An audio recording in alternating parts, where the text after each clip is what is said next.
Hey guys, what is up? It is me, Pagey, here once again with another video on The Flash Season 8. This is going to be another Q&A video following the aftermath of the conclusion of Armageddon, the 5-part event that's opened The Flash Season 8. And the questions in this video range from stuff revolving around the finale for that and the fallout from it and just the rest of this season as well. So obviously, firstly, I just want to say thank you to everyone that's watched the Armageddon videos, throughout the event. Obviously, we're on a break until March, until the Flash Season 8 restarts. Obviously, we've got shows like Superman and Lois coming back before that, which will, end up, I guess, being the main thing on the channel for a tiny bit. But yeah, they'll still be releasing Flash stuff over that void, that break and stuff that we'll still be able to talk about. So no worries in regards to that. In regards to these questions, I did ask you guys to leave them as a reply on the community post, asking for the questions. There was a bunch there. There was actually a lot. I picked 10 questions from there. This honestly could have been maybe like 20 questions based off all the stuff there, but it would have been a very, very long video. So I might save them and do another one. We'll wait and see. But if you do have any other questions about the show and what's coming forward that aren't focused in this video, leave them in the comment section down below and they might, feature in another video in the future.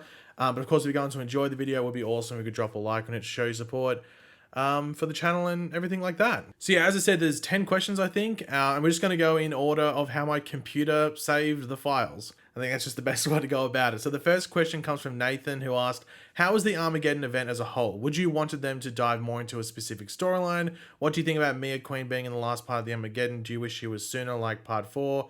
There's actually a lot of questions here. From the Armageddon event, who would you like the team-up episodes to be with? On those, the Flash, Batwoman, Sentinel, Flash and New Green Arrow, etc.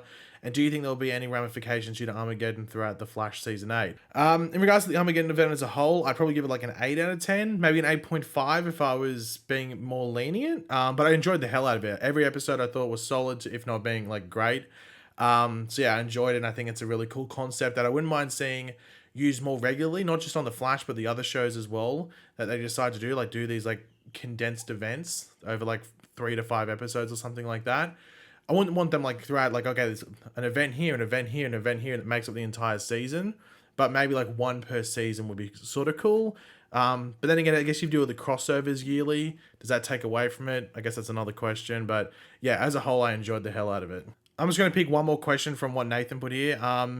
And I'll just choose like from the Armageddon event, who would you like the team-up episodes to be with? We didn't list the one that I probably would want. That's the Flash and the Atom, as in the Ryan Choi version. I would like to see them dive more into the Ryan Choi version, just because I don't know how much they're going to use the Ray Palmer version, and the Ryan Choi one is obviously like a bit of a different version as well. So I wouldn't mind them diving into that more and seeing him develop, whether it's in another crossover, and then him actually becoming the Atom properly in the present day. I think that'd be very cool, and it's something I'd like to see. Next up, we have Michael, who asked, when Thawne said, every hero needs a villain, so I created that too. Do you think he was talking about Red Death? If Barry died in Reverse Flashpoint, he wouldn't be around to be the main villain for Thawne, for the Thawne version of the Flash, from the timeline, due to the timeline erasing him.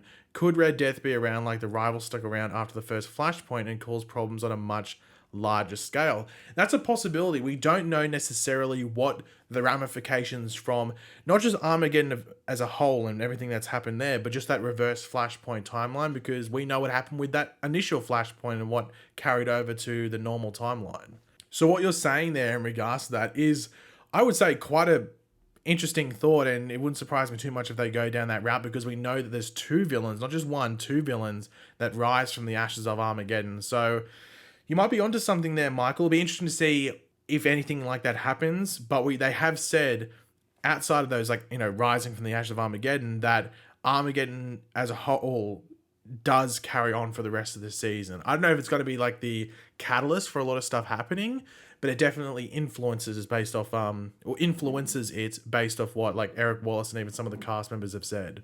The Hunster, what a name, asked, when Barry got rid of the flame of Petah, it caused an explosion and went to the sky, and after that Despero said he would regret doing that. Do you think it could be the cause of one or more of the villains this season, kind of like the particle accelerator explosion or the Speed Force storm? I am very curious if that's, because, and it's not even that necessarily, it's also just like, even like what Despero said, like where he'd like pay for that.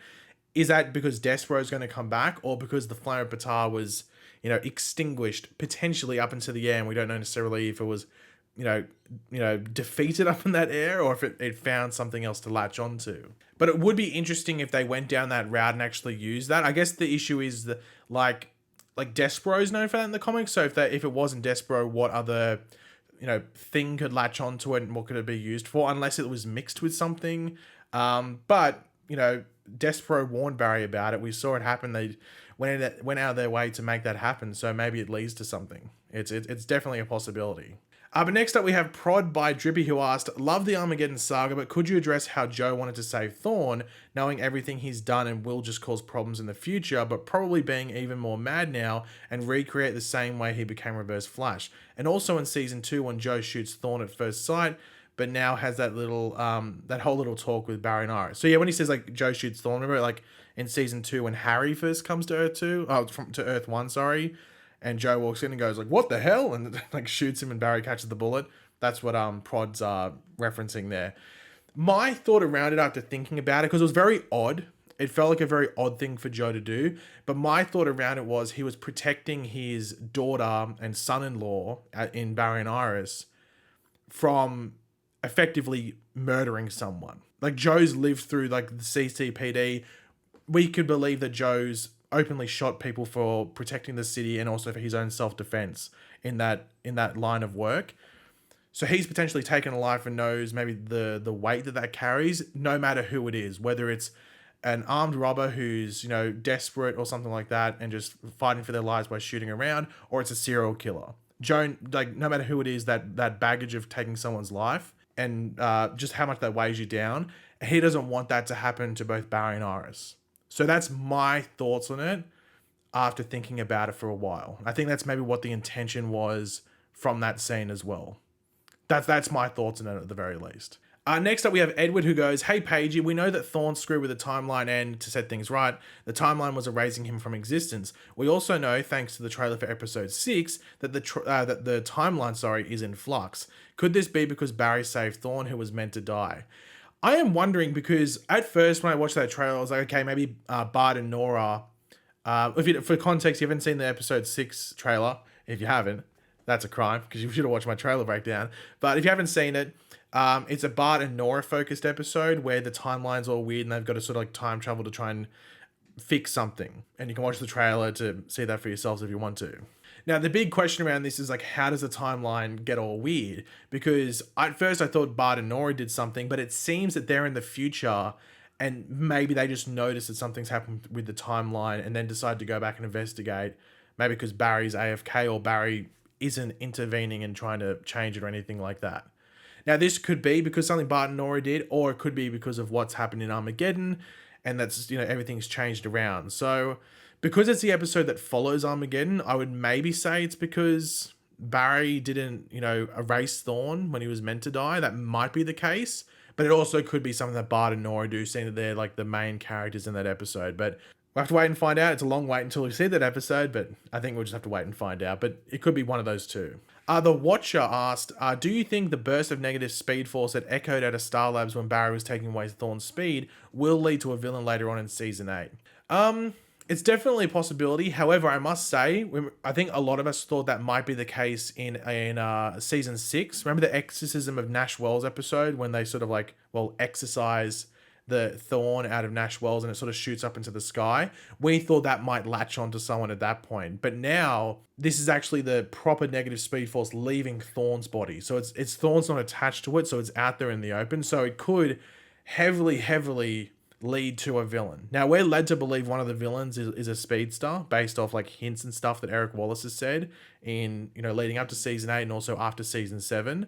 So it's definitely a possibility. I mean, if someone's going to be an evil speedster, being attached to the negative speed force is definitely the most likely option there. So I would definitely say it's not definitely going to happen, but it's definitely a good theory, if you want to say.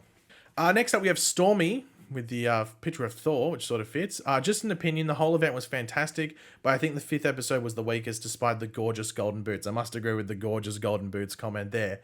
I sort of agree with you to an extent because I think the 5th episode, Some people think it's the best, which is fine. We all have opinions. I think if I had to rank the episodes, I would go episode 2.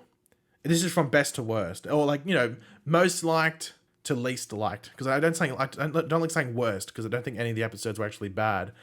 But I'd say episode 2 was my favorite, then episode 4, then episode 3, and then episode 5, and then episode 1.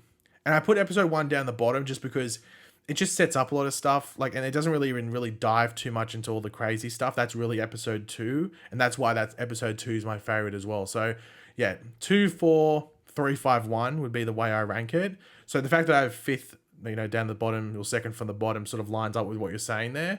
But yeah, I think that's a decent list I put there, and it sort of lines up with what you're saying there. But it, you know, let me know in the comment section down below how you would rank them, because as I said, I know some people thought number 5 was the best, or that number 3 was the best. So let me know what you think.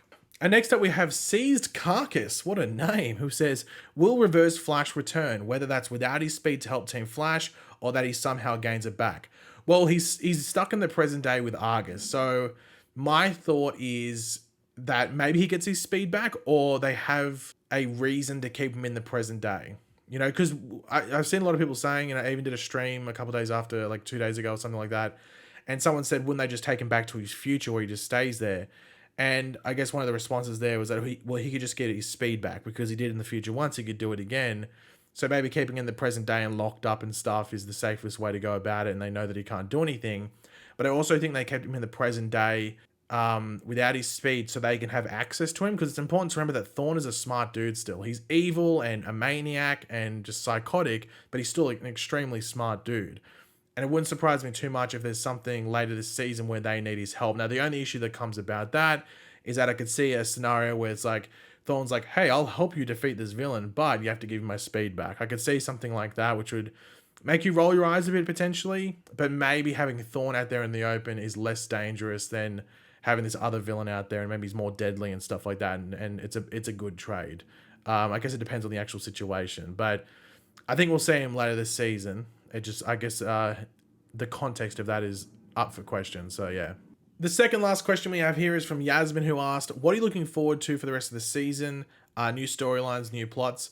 I'm just intrigued to see who the villains are, because they've, like, the villains, like, there's 2 new villains. They rise from the ashes of Armageddon, as I said before in this video. So I'm curious to see who they are, why Armageddon's the result of them, and everything like that. The time sickness storyline with Iris actually does have me curious, especially now that we have, like, Joe with the time stone, based off the end of the Armageddon event in part 5 from Damien. That has me curious. Yeah, like, I'm just interested to see how it flows on from Armageddon, and whether it can keep up the quality, like, in the consistent quality, because I think every episode of Armageddon was at the very least like a 7.5 out of 10 or upwards. Some episodes were, you know, in the 9s and stuff. So I'm interested to see if that can carry on. I wonder when we'll actually get the reveal of who the villain are, whether they'll announce that early or not, or have to wait throughout the episodes. I guess that's another question. And finally, JP asked, do you think Timeless Wells will come back this season? I really liked him. I'd love to see him back. I mean, Tom Cavanagh, who doesn't love Tom Cavanagh? So I'd like him to come back and play Timeless Wells. Because also, like, he's timeless, so it doesn't really matter too much. They can bring him in if they need to for an episode. I think if he comes back, we won't see him for, like, multiple episodes. I think it'll be for, like, a 1-episode thing if they need him. But I'd love to see him come back. I mean, I don't think anyone really disliked him, because he's just like OG Wells, but not evil. You know, not Thawne. So I think there's not much really there to hate. But yeah, guys, thanks for watching. Hopefully you enjoyed the video. If you did, it'd be awesome if you could drop a like and it show your support. As I said, let me know in the comment section down below your various thoughts, as well as any other questions you do have if they weren't featured in this video, because they can feature in the future.